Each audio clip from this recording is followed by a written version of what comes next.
자, 간단히 이제 그림을 좀 보겠습니다. 암각화는 이게, 암각화 여러분 색깔별로 이렇게 구분해 놓은 것은 디지털로 복원해 놓은 거예요. 원래 이렇게 안 나와요. 자세히 안 나오고 되게 보기 힘들게 돼 있는데 탁본 떠는 것도 잘 구분이 안 됩니다. 근데 그것을 다시 디지털로 복원해서 이렇게 색깔 구분했는데 파란색이 더 오래 했을까요? 빨간색이 더 오래 했을까요? 시기가 달라요. 정확한 시기가. 언제가 먼저 같아요? 배웠으니까. 언제가 먼저 같아요? 네? 아니, 고래요. 어? 고래요. 언제가 먼저 같아요?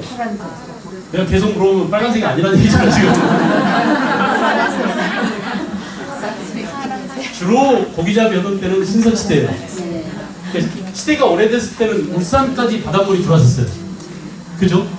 근데 지금 점점 이렇게 그 바닷물이 물러나가지고 지금은 이제 이게 육지가 됐지만 그래서 고래잡이 하는 모습이 있고 그 다음에 이제 목축이 본격화 되면서 어디 울타리도 있을 거예요. 이렇게 짐승을 기르는 그런 모습이 있고 사람 모습도 있어요. 사람 모습이 있는데 이게 남성이에요. 남성이라면 금방 알 수 있죠. 응? 남성이라면 금방 알 수 있잖아요. 남자의 성기를 굉장히 크게 그려놨어요. 그러니까 이런 데도 보면 사람이 이렇게 짐승을 끌고 다니고 하는 모습을 보면 아 이건 목축이다. 사냥이 아니라 목축이다라는 걸 알 수 있습니다. 뭔지 알겠죠? 이게 뭐라고요? 바위그림이에요. 바위그림. 울산에 있는 울산 방구대 태화강변에 있는 바위그림입니다. 알겠죠? 요거는 이제 울산 천전리 암각화예요. 역시 그 한반도에 여기저기 16개나 되는 그런 바위그림인데 여기도 굉장히 기하학적인 모습이죠. 뭐 동시원이라든지 뜻을 알 수 없는 그러니까 외계인이 된 거 아니냐 이런 소리가 나올 만하겠죠. 그죠? 바위그림 모습이고 그 다음 이제 아까 우리가 배웠던 내용들을 다시 한번 쫙 정리하겠습니다. 청동시대는 시기가 기원전 2333년이라고 우겨도 되겠죠 우리가. 그래 안 그래요? 유물로 봤을 때는 아까 기원전 2000년에서 1500년 이렇게 돼 있었는데 우리가 방금 전에 단군 신화를 보고 오니까 어때요? 아 2333년에 단군이 고조선을 세웠는데 아마 그때에도 청동기를 썼겠거니 아직 거기에 걸맞는 유물이 발견되지 않았을 뿐이야 라고 말할 수 있겠죠. 그 다음에 이제 청동기, 간석기, 개량된 간석기 이름 말해보세요. 청동기 시대에 간석기 뭐가 있다고 그랬죠? 하나는 반달 모양의 돌칼, 바퀴날 모양의 돌도끼, 홈이 파진 돌자기 그래서 줄여서 홈자기, 바퀴날 도끼 그죠? 반달 돌칼이 대표 선수입니다. 반달 돌칼이 언제 거라고? 청동기 시대 거라는 거. 그 다음에 토기가 만들어졌는데 청동기 시대 대표 토기는 민무늬 토기다. 근데 청동기 시대는 붉은 간토기도 있다. 색깔이 붉은색. 그리고 이제 큰 거석숭배. 이건 뭐 우리나라만 있는 게 아니라 그 다른 나라도 이렇게 큰 돌을 숭배하는 그런 문화가 청동기 시대 문화가 많이 있었습니다. 그래서 서태지가 노래 부른 데가 어디죠? 거기에 있는 돌 발에 말고 그 어디에요? 외국 무슨 섬? 이스타섬인가? 그 모아이 그런 것들도 거성문화에서 나온 거죠. 우리 청동기 가운데 청동기 시대에 고인돌 같은 것도 거성문화의 일종이라고 볼 수 있죠. 그다음 농경이 발달하고 벼농사 시작 알죠? 청동기 시대 벼농사 시작 청동기 시대입니다. 반달국화 관련. 그다음에 움집은 네모난 움집이에요. 네모난 움집 뭐라고요? 장방형. 원형이면 신석 시대. 네모난 움집들이 나오면 청동기 시대. 특히 청동기 시대 움집은 떼거지로 몰려서 뭘 이루고 있다? 취락을 이루고 있다. 근데 그 취락이 되게 뒤에는 산, 앞에는 물, 뭐라고요? 대산 인수 구조를 갖고 있다. 다 배웠습니다. 그리고 특히 청동기 시대가 되면 이제 분장국가가 출현, 고조선이죠. 계급부나 사유재산이 발생했다. 됐어요. 청동제 연모에서 우리가 예술적인 뭐 허리띠에 있는 빠클 모양의 동물 모양의 대구라든지 그죠? 이런 것들이 띠거리들이 있다는 걸 봤고 철기 문화를 보죠. 철기 문화. 기원전 500년경 이거 다른 말로 뭐라 할지 무슨 시대? 중국의 전국시대. 중국은 전국시대에 우리나라 철기가 들어왔다. 자, 청동기는 중요합니다. 청동기 시대 청동기는 대표적인 게 비파형 동검과 거치무늬 거울이 있다면 철기 시대의 청동기는 우리가 직접 만든 세형 동검 또 하나 뭐라고요? 장무늬 거울이 있었다. 요거 되게 중요하고도 잘 나온다고 그랬어요. 그 다음에 철기시대 철제 농기구가 만들어지더라. 알겠죠? 그동안 돌로 된 농기구 대신에 쇠로 만든 농기가 등장함으로써 생산이 어떻게 늘어난다고? 아주 비약적으로 늘어난다. 급격히 늘어난다. 라고 했죠? 토기는 민문이 토기를 계속 씁니다. 그러나 철기 시대가 되면 더욱 세련된 토기도 나온다. 검정색을 칠한 검은 간토기. 이렇게 붉은 간토기는 청동기 시대 거, 검은 간토기는 철기 시대 거. 농업 생산량이 급증하고 생산이 늘면 인구가 늡니다. 그죠? 그래서 인구가 크게 늘었어요. 중국과 교류를 반영하는 돈, 명도전 또는 뭐 반량전, 오수전 머릿속에 떠오르죠? 그림 떠오르죠? 그 정도면 돼요. 외우려고 하지 마세요. 아니 나 이름이 생각 안 나 하지만 괜찮아요. 보면 알 수 있어요. 여러분들도 쓰라고 논문 쓰라고 하지 않아요. 고르라고 나옵니다. 시험 해봐요. 그 다음에 이제 한자가 전래됐던 증거가 뭐가 있다? 붓, 경남, 창원, 다호리에 있는 붓. 몰라도 좋아요. 붓이 부서진 모양의 붓 그림이 있어요. 이따 보여드릴게요. 자, 이게 뭘까 이름이? 이게 뭐예요? 거친 무늬 거울. 무늬가 되게 거칠죠? 비교해보세요. 잔무늬 거울. 훨씬 세련돼 좀 단방에 구분할 수 있겠죠? 거친 무늬 거울과 잔무늬 거울. 여기 고리에다가 가죽끈을 꿰어서 목에다 걸고 군장님이 떡 나타나가지고 거울을 얘한테 샥 보여주면 지 얼굴이 여기 있으니까 여러분 집에서 강아지한테 거울 보여줘 보세요. 그런 반응이 똑같이 나타날 겁니다. 알겠죠? 무슨 말 알겠어요? 그래서 이렇게 그 군장님을 숭배하지 않을 수 없어요. 자, 그 다음에 이제 무슨 동검? 말로 해보세요. 말로. 무슨 동검? 비파인 동검. 이거 뭐라고요? 사형 동검. 구분할 수 있겠죠? 우리가 직접 이거 어느 시대 거라고요? 철기 시대. 청동기 시대, 철기 시대. 이건 뭐겠어요? 거푸집이죠. 거푸집. 그 다음에 민문이 거울로 민문이 독인데 특히 그 청동기 시대 송국리식 독이라고 합니다. 이렇게 아가리가 좀 작은 길쭉한 독이. 이것도 이제 민문이 독이죠. 그 민문이 독 가운데 대표적인 손잡이가 있는 미송리식 독이. 알겠죠? 미송리식 독이. 이 미송리식 독이는 고인돌과 함께 빅팡동과 함께 고조선의 세력 범위를 보여주는 대표적인 독이라서 아주 중요합니다. 미송리식 독이. 고조선의 영역을 밝혀주는 그런 독이다. 자, 무슨 간독이? 붉은 간독이. 어때요? 느낌이 다르죠? 표면이 훨씬 더 매질매질해졌죠? 그죠? 어느 시대 거라고 이게? 청동기 시대. 시험 나올까요? 안 나올까요? 안 나와요. 구분이 안 돼. 칼라로 보여주기 힘들잖아요. 시험이 되게 흑백이기 때문에 안 나와요. 알겠어요? 시험이 안 나오는 이유가 거기에 있습니다. 그 다음에 이제 이건 뭐예요? 반달 돌칼. 그죠? 반달 모양의 돌칼이고, 민문이 독입니다. 여전히 민문이 독이. 덧띠 독이죠. 입술에 덧띠를 댔잖아요. 그 다음에 이건 무슨 독이? 검은 간독이. 어느 시대 거라고요? 철기 시대. 구분 가시죠? 이렇게 청동기 문화와 철기 문화를 봤습니다. 또 이제 그 고창에 있는 고인돌입니다. 고인돌. 그죠? 북방식 고인돌이죠. 북방식. 그리고 남방식 고인돌. 전라남도 화순에 있는 남방식 고인돌이고, 저건 북방식. 되게 황해도 은율이나 강화도에 있는 그런 고인돌이 저렇게 많아요. 그 다음에 어느 시대 거 이거? 청동기 시대. 움집은 사이즈가 크고 작은 것들이 이렇게 있어요. 큰 집과 작은 집이 있다는 얘기는 뭘 의미할까요? 빈부차가 생겨났다라는 것을 의미합니다. 알겠어요? 아파트 큰 놈과 작은 놈이 있듯이 여전히 이렇게 움집터가 모여있어, 오밀조밀 모여서 마을을 이루고 있어요. 이건 뭐라고요? 영도전. 그죠? 담양전. 이렇게. 이건 뭘까요? 붓입니다. 붓. 알겠죠? 붓이 다 삭아서 붓대만 이렇게 겨우 몇 개 남아있어요. 그래서 붓, 경남 창원 바울에 있는 붓 내용이죠. 자, 그 다음에 이제 당군과 고조선 그랬는데, 당군조선 청동군과의 바탕을 둔 최초의 국가였다. 군장 세력 당군이 통합을 했었고, 요령 지방에서 한반도 북부로 이동해왔다. 그죠? 비파용 동검, 미소리식 토기, 북방식 고인돌. 이게 고조선의 세력 범위를 보여주는 대표적인 인물이기 때문에 잘 나옵니다. 시험에. 아시겠어요? 그래서 비파용 동검, 미소리식 토기, 북방식 고인돌, 이 세 가지는 고조선의 세력 범위와 일치한다. 고조선의 세력 범위와 일치한다. 알겠죠? 자, 우리가 첫 시간에 이미 다 봤던 내용이에요. 고조선은 기원전 나중에 3세가 되면은 이제 왕 위가 세습되기도 하고, 왕 밑에 상, 대부, 장군 등 관직이 생겨서 군장에서 점차 어때요? 왕이 등장하는 그런 과정으로 가고 있다는 것을 알 수 있어요. 알겠죠? 잠깐 생각해보세요. 이 고조선 사회에 철기가 전해진 게 언제라고요? 이미 기원전 5세기경에 중국 전국시대에 한자와 명도전과 철기가 들어왔어요. 그러니까 그보다 뒤인 기원전 3세기에는 이제 생산력이 훨씬 더 늘어나고, 아까 내가 그 패턴 외우라고 그랬죠. 생산이 늘면 권력이 더 세지고 더 센 군장에서 이제 왕의 지배체제로 바뀐다는 얘기예요. 그래서 이렇게 고조선도 연명단계를 가고 있구나 하는 것을 알 수 있어요.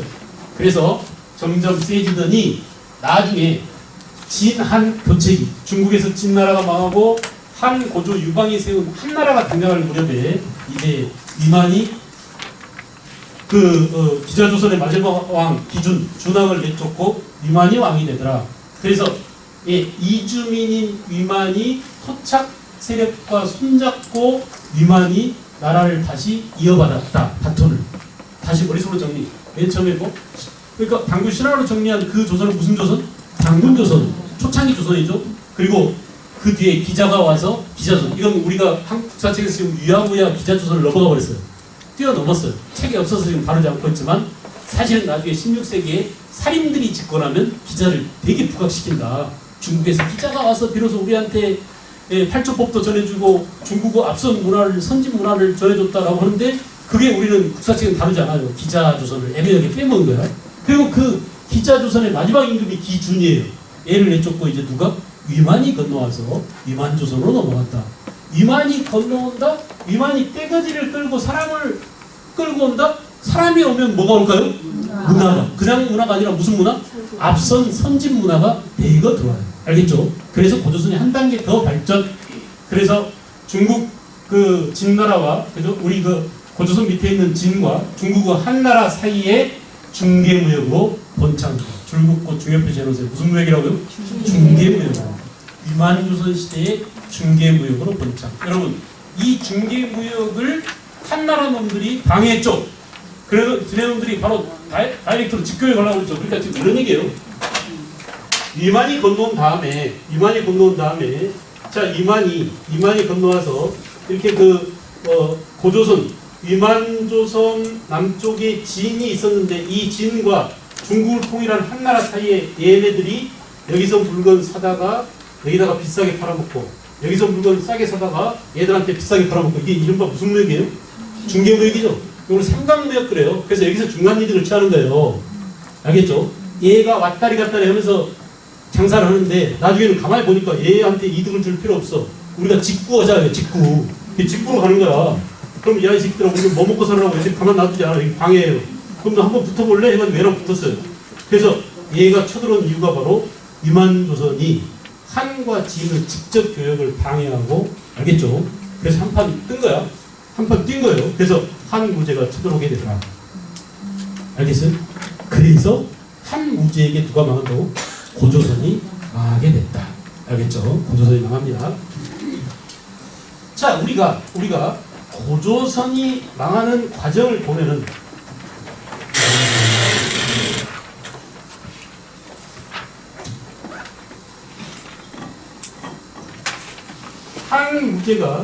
한 무제가 중국을 통일한 그 여세를 몰아서 이제 고조선을 쳐들어옵니다. 그런데 이 고조선이 만만치가 않아요. 지금도 북한하고 남하고 지금 계속 막 티격태격 하고 있잖아요. 미사일 쏘고 핵 터뜨리고 하면서 전쟁 위협이 고조되고 있죠. 우리도 뭐 키 리졸브 훈련도 하고 팀 스피릿 훈련도 하고 하면서 계속 이런 거 깡박하고 있어요. 에이, 맨날 그러는데 뭐 전쟁 나겠었는데 그러다가 전쟁 납니다. 그러다 전쟁 날 항상 전쟁이라는 게 그런 거예요. 그래서 방귀를 자주 끼면 똥 싸게 마련이라고 마찬가지로 지금 그런 것들 되게 위험스럽게 생각하고 주의를 기울여야 돼요. 그러니까 이런 전쟁 위협을 어떻게 줄여주느냐가 되게 중요해요. 그래서 돈을 주고라도 평화를 사야 됩니다. 그죠? 평화를 돈 주고라도 사야 돼요. 그러니까 개성공단 필요한 거예요. 또 우리가 뭐 퍼주기 그러는데 퍼주고라도 전쟁을 안 하는 게 훨씬 더 이득이에요. 세종대왕이 그랬잖아요. 외놈들한테 세견선 보내고 세사미도 보내고 퍼주게 했어요. 여진족한테도 어때요? 여진족한테도 토관제도를 시행해서 관직을 주기도 하고 여진족을 우리나라 사람으로 귀화시키기도 하고 계속 퍼주게 했어요. 그래서 전쟁을 막았어요. 세종 때는 전쟁이 없었어요. 오히려 세종 때는 그래서 사군육지를 개척하고 대마도 스시마를 정벌하고 국력이 조선 역사상 가장 왕성했었어요. 근데 그 다음에 나중에 살인들이 집권한 다음에 그냥 애놈들하고 찌끔박궁하다가 임진왜란 터지고 또 북방 여진족이라고 걔들 개무시하다가 걔들이 쳐들어와서 청나라가 쳐들어와서 병자호란 터지고 그래 조선 완전히 망했잖아요. 중간에 양난 때문에. 그래 안 그래요? 이렇게 전쟁 위협을 줄이고 돈을 주고라도 돈을 주고라도 사서라도 평화를 유지하는 게 훨씬 더 중요하다라고 얘기합니다. 기분으로 그냥 야 시장 한번 우리도 붙어볼까? 이렇게 하는데 붙으면 지가 제일 먼저 죽어요. 지가 제일 먼저 도망가게 붙잡은 놈들이. 그런 모습을 지금 보여줄게. 쳐들어온다는 소문이 먼저 나겠죠. 전쟁이 터지기 전에 벌써 천나라 놈들이 군대를 이동하고 있어. 고조선을 쳐들어오려고 늘 준비 중이야. 군사훈련 중이라고 하면 여기서 누가 도망가겠어요? 고조선의 하층민들 힘없고 약한 사람들이 먼저 도망가겠어. 돈 많고 가진 거 많은 사람들이 도망가겠어요. 항상 전쟁이 터지면 누가 먼저 도망가요? 임진왜란 때 제일 먼저 도망간 사람이 누구였어요? 선조였어요. 6.25 때 제일 먼저 도망간 사람이 누구였어요? 이승만이었어요. 똑같아요. 고조선 때 누가 제일 먼저 도망가겠어요? 고조선의 지배층들이 남쪽으로 내려옵니다. 알겠죠? 원래 고조선 밑에 아까 뭐가 있었다고요? 진이라는 나라가 있었다고 그랬죠? 이 진에 고조선에서 내려온 사람들이 붙어가지고, 그죠? 붙어가지고, 그래서 여기 이제 마한, 진안, 변안, 이렇게 가는 거예요. 알겠죠? 고조선의 선진 주민들이 남쪽으로 내려와서 남쪽에 살고 있던 진이라는 나라 주민들과 뭉쳐가지고 마한, 진안, 변안, 결국 얘들 뭐라고 해요? 사만으로 가는 겁니다. 알겠죠? 그리고 고조선은 1년 동안 저항하다가 한무지한테 언제 망해요? 기원전 BC 108년에 멸망했어요. 고조선이 망한 그 자리에 고조선이라는 나라 하나를 없애면 한무제가 한반도를 다 먹을 줄 알았겠죠. 근데 우리 민족이 이렇게 호락호락하지 않잖아요. 우리보다 40배나 큰 중국하고 지금까지 5,000년 동안 서로 버티고 견디고 싸우고 개기고 무릎 꿇기도 하고 또 살살 잘못했다고 하기도 하고 그러면서 지금도 어때요? 여전히 남아있는 이 한민족의 존재 자체가 위대하지 않습니까? 그래 안 그래요? 근데 여기도 마찬가지예요. 여기도 망해서 완전히 없어질 줄 알았는데 천만의 말씀. 고조선 하나가 없어지니까 수많은 새끼 고조선들이 등장한 거야. 그죠? 그래서 여기에 뭐가 생겨났어요? 부여에서 갈라져 나와가지고 뭐가 생겨났어요? 고구려. 그 다음에 여기에 뭐? 여기에 옥저, 위에 옥저, 아래에 동해. 보세요. 부여는 몇 개국 연합체? 5개국 연합체. 그죠? 고구려는 5부족 연맹체. 동해 하나, 옥저 하나, 마한 54개국, 진안 12개국, 변안 12개국. 이렇게 한반도에 수없이 많은 나라들이 생겨났습니다. 알겠죠? 밟으니까 오히려 더 많이 꿈틀대고 더 많이 생겨나고 그랬어요. 이렇게 많은 나라들이 생겨났는데 이걸 뭐라고요? 여러 나라. 아직 완전히 나라라고 하기는 좀 곤란해서 여기다 뭘 붙여줘요? 초기적인, 우리 지금도 이제 길 가다 보면 맨날 초보 운전, 왕초보예요, 금방 면허 땄어요, 까칠한 아이가 타고 있어요. 별의별 얘기 다 있더라고요. 되게 재밌어요. 그래 안 그래? 근데 마찬가지야. 초보 여러 나라들이 생겨난 거예요. 초보 여러 나라. 초보가 늘 초보 딱지 달고 다니지 않잖아요. 좀 가면 어때요? 자기도 안포 운전을 시작하고 안 비켜준다고 빵빵대기도 하고 앞에 가서 또 급브레이크 받기도 하고 이렇게 변합니다 이제. 그죠? 왜? 여러 나라들이 합쳐져서 부여, 또 고구려, 동해, 옥저 다 합쳐져서 뭐가 된다고 그랬어요 이게? 고구려가 됐어. 센 고구려. 고대국과 고구려. 마한의 고구려 두 왕자들이 내려와서 뭘 세웠어요? 백제를 세웠어요. 진안에 사로 육천이 모여서 신라가 됐어요. 사로국이 신라가 됐죠. 그리고 변안에 가야가 됐어요. 이렇게 우리의 고대국가 중앙집권과로 가기 직전에 고조선이 망한 그 자리에 고조선 유민들이 세운 수많은 나라들이 생겨났다. 이게 바로 뭐라고? 초기 여러 나라. 알겠죠? 지금 이거 보겠습니다.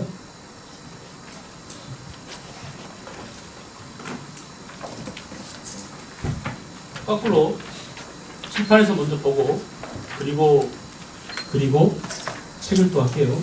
녹화한 게 없으니까 뭔가 좀 녹화를 시켜야 될 거 올릴 거 아니에요?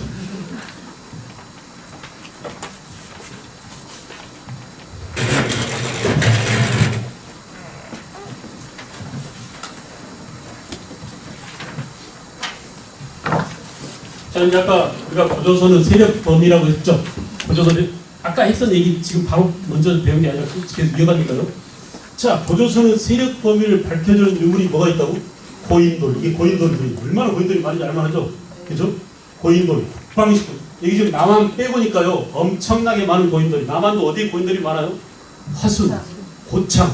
그죠? 여기에 막 고인돌이 수천 개씩 있습니다. 그러니까 전 세계적으로 고인돌이 제일 많은 나라 가운데 하나가 우리나라예요. 알겠죠? 이렇게 고인돌의 분포 지역과 그 다음에 비파형 동검의, 이 빨간 게 비파형 동검이죠.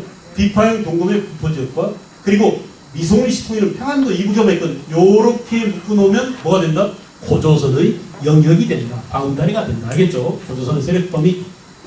그 다음에 이제 고조선은 원래 고조선을 이렇게 넓게 퍼져 살고 있었는데 점차 이쪽으로 이동해 와서 고조선이 이렇게 구성되더라. 알겠어요? 고조선 세력 범위를 밝혀주는 유물이 뭐가 있다고? 세 가지. 비파형 동검, 또 뭐? 고인돌, 그리고 미송리 시통이었습니다. 꼭 기억. 손잡이가 있는 미송리 시통. 됐죠? 자, 단군 신화의 해석 다 봤어요? 머릿속으로 다 정리돼? 이제 머릿속으로 나오지면 이거 한 겁니다. 아까 우리가 다 설명했으니까요. 한웅구조. 기억나시죠? 한인과 한웅은 선손사상을 반영한 것이다. 그러니까 항상 우리가 단군 이야기를 강조하면 뭐라고요? 중국과 맞짱 뜨려는 의식이 있어요. 너네만 천자의 나라냐? 우리도 하늘에서 내려온 선택받은 민족이야. 알겠죠? 그래서 이렇게 선민사상이 반영된. 그 다음에 내려올 때, 한웅이 내려올 때, 우리 삼천과 함께 풍백, 우사, 우사를 거닐고 왔다. 바람, 풍자, 풍백. 비, 우자, 우사. 구름, 운자, 운사. 전부 다 뭡니까? 비, 바람, 구름은 농경과 관련. 그 당시 사회가 농경 사회였다. 라는 것을 반증해주는. 호의 인간은 새로운 질서가 인간 위주의 새로운 질서가 수립돼서 오늘날 이것이 고조선의 건국 이념이자 오늘날의 교육 이념으로 됐다. 그 다음에 한웅과 웅녀 결합은 한웅은 선진부조이고 웅녀족은 토착인이었다. 아마도 신석기를 사용했던 미개한 그런 부족을 웅녀족으로 표현했지 않느냐. 단군왕급은 재정일치 사회를 말한다. 이렇게 성립된 고조선의 사회는 어떤 사회였을까요? 고조선 사회를 알 수 있는 게 팔조법이다. 팔조법. 여러분 거기 팔조법에다가 한서 지리지라고 동그라미 해서 한서 지리지 표시를 해놓으세요. 팔조법은 중국의 역사책 한서하고도 지리지 몇 개 조항이 전한다고?